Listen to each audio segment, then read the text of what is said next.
മുഖ്യമന്ത്രിയുടെ വാക്കുകൾക്ക് പട്ടിയുടെ വില കൊടുത്ത് നമ്മുടെ കേരള ബാങ്ക് ചെയ്ത പരിപാടിയാണ്. കണ്ടില്ലേ, 2-3 പിഞ്ചു കുഞ്ഞുങ്ങളെയും ഈ പ്രായമായ അമ്മമാരെയും വഴിയാതരമാക്കി വെളിയിലിട്ട് പൂട്ടിയെ കാണും കഴിഞ്ഞ 10-20 ദിവസമായിട്ട്. തിരിഞ്ഞു നോക്കാൻ ഇവിടെ ഒരു രാഷ്ട്രീയക്കാരനുമില്ല, ഒരു ജനപ്രതിനിധിയുമില്ല. ഇതൊക്കെ കാണുമ്പോൾ പുച്ഛമാണ് തോന്നുന്നത്. ബഹുമാനപ്പെട്ട മുഖ്യമന്ത്രിയുടെ വാക്കുകളാണ്, കേൾക്കാം. നമ്മുടെ സംസ്ഥാനത്ത് ബാങ്കുകൾ വീടുകൾ ജപ്തി ചെയ്യുന്നതിനെതിരെ വലിയ പ്രസ്ഥാനം തന്നെ കേരളത്തിൽ ഉയർന്നു വന്നതാണ്. ഇക്കാര്യത്തിൽ സഹകരണ മേഖല മാതൃക കാണിക്കണം എന്നാണ് പൊതുവെ നാം സ്വീകരിച്ച നിലപാട്.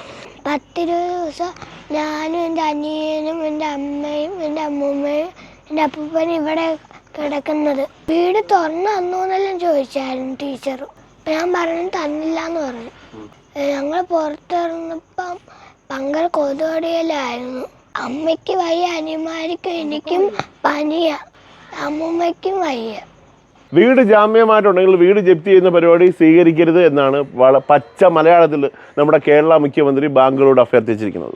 പക്ഷേ ഇതാണ്ട് ഈ ചെയ്തിരിക്കുന്നത് കേരള സംസ്ഥാന സഹകരണ ബാങ്കിൻ്റെ കേരള ബാങ്ക് തന്നെയാണ് ഈ വൃത്തിയായിട്ട പരിപാടി കാണിച്ച് ഈ പിഞ്ചു കുഞ്ഞുങ്ങളെ വഴിയാതരമാക്കിയേക്കുന്നത്. ഈ 10-20 ദിവസങ്ങളായിട്ട് രാത്രി ചിലവഴിക്കുന്നത് ഇവിടെയാണ്, ഈ തണുപ്പത്താണ് കുഞ്ഞുങ്ങൾ രാത്രിയിൽ. അവിടെ നിന്നാണ് ആ കുഞ്ഞുങ്ങൾ പഠിക്കുന്നത്. 1-ാം ക്ലാസ്സിലും 4-ാം ക്ലാസ്സിലും പഠിക്കുന്ന പിഞ്ചു കുഞ്ഞുങ്ങളാണ്. ഇതൊക്കെ ചോദിക്കാനും പറയാനും ഇവിടെ ജനപ്രതിനിധികളില്ല, ഇവിടുത്തെ രാഷ്ട്രീയക്കാരില്ല, ഒരുത്തിനുമില്ല. ഈ വീഡിയോ കാണുന്നവരുണ്ടെങ്കിൽ ഇവരെ എന്തെങ്കിലും രീതി സഹായിക്കാൻ കഴിയുമെങ്കിൽ വളരെ നല്ല കാര്യമായിരിക്കും.